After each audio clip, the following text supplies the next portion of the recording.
Yesterday, I interviewed former federal prosecutor Dan Guthrie out of Dallas.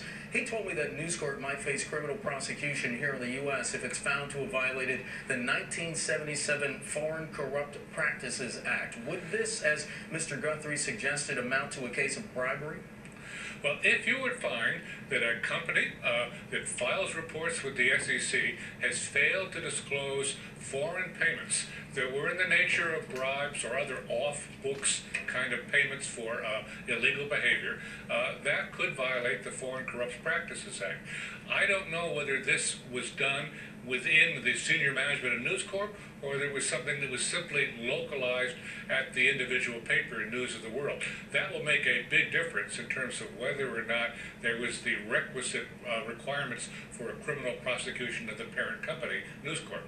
Professor Coffey, something I also posed to Mr. Guthrie yesterday, and I'll pose it to you, about the jurisdictional relevance. How much reach does the United States have to go after entities of this sort if the allegations are similar to these?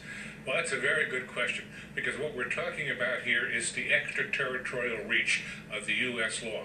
Our Supreme Court last year in the Morrison decision made very clear a strong presumption that U.S. law does not extend extraterritorially unless Congress has spoken very clearly.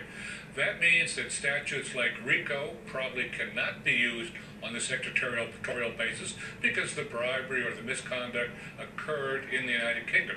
But the Foreign Corrupt Practices Act is very clear that it's concerned about foreign bribes, and therefore the Foreign Corrupt Practices Act is a potential source of litigation.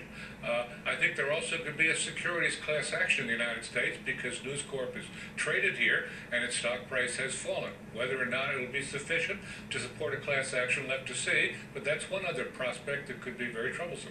Professor John Coffey of Columbia University's Law School joining us here today. Professor Coffey, it's always a pleasure.